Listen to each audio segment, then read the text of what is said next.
जय हिंद, नमस्कार प्यारे साथियों। इंटरनेशनल रिलेशन में आप सभी का एक बार फिर से स्वागत है।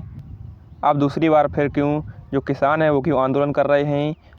क्योंकि वह पिछले 2 वर्ष पहले एक बड़ा किसान आंदोलन हुआ था। इसके बाद भारत के प्रधानमंत्री नरेंद्र मोदी ने तीनों कानूनों को वापस ले लिया था और इसके बाद अब दोबारा किसान आंदोलन क्यों शुरू हो गया है और एमएसपी क्या होता है और एमएसपी से किसानों का क्या फ़ायदा है और जो अभी हाल ही में किसान आंदोलन हो रहा है इसमें किसानों की क्या मांगे हैं, इन सभी बातों को इस वीडियो में विस्तार से जानेंगे। देखिए, जो पंजाब के किसान हैं वो बहुत ही बड़ी मात्रा में आंदोलन करने के लिए दिल्ली को घेरने के लिए दिल्ली आ रहे हैं और इस किसान आंदोलन को फार्मर ने किसान आंदोलन 2.0 नाम दिया है। और इस किसान आंदोलन का जो नारा है वो है दिल्ली चलो, यानी कि ये लोग अपनी बात को मनवाने के लिए दिल्ली को घेरना चाहते हैं।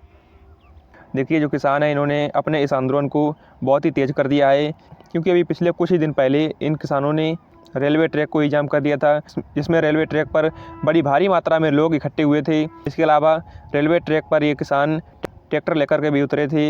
इसके बाद रेलवे को इस रूट की कई गाड़ियों को बंद करना पड़ा था और जो भारी संख्या में किसान दिल्ली की ओर बढ़ रहे थे इनको उसी जगह पर रोक दिया और भारी बैरिकेडिंग की वजह से जो किसान हैं वो आगे नहीं बढ़ पाए थे।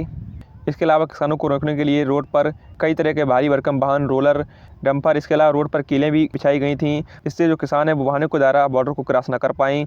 इसके अलावा हरियाणा पुलिस ने ड्रोन के द्वारा जो किसान हैं इन पर आंसू गैस के गोले बरसाए थे और ये आंसू गैस के गोले किसानों को पीछे हटने के लिए दागे गए थे। लेकिन जो किसान हैं इन्होंने इस ड्रोन से निपटने के लिए एक बेहद ही सस्ता उपाय ढूंढ निकाला है, जिसमें इन्होंने लगभग 15 से 20 रुपये के खर्चे में एक पतंग और डोरी के माध्यम से जो ड्रोन है इसको बर्बाद करने का तरीका ढूंढ निकाला है।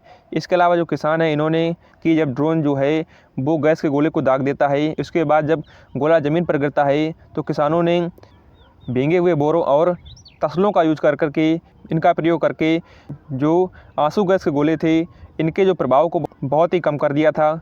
इसके अलावा जो किसान आंदोलन कर रहे हैं इनकी जो प्रमुख मांगे हैं वो हैं जो सरकार है वो एमएसपी के लिए एक कानूनी गारंटी दे।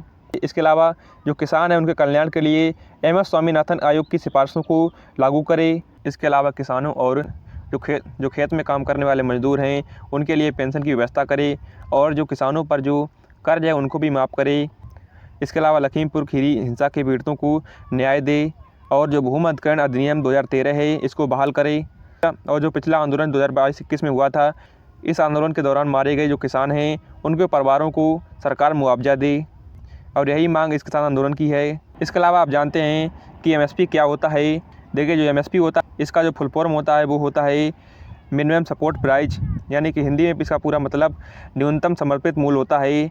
इसको आप इस प्रकार समझ सकते हैं कि यह एक प्रकार की किसानों की गारंटी होती है और इस गारंटी में जो किसान हैं इनकी जो फसल है इसका मूल्य फसल की बुआई के पहले ही निर्धारित कर दिया जाता है और जो फसल का जो मूल्य निर्धारित कर दिया जाता है उस मूल्य यानी कि प्राइस से नीचे इस फसल को बेचा नहीं जाएगा। तो जो सरकार है वो एमएसपी के रेट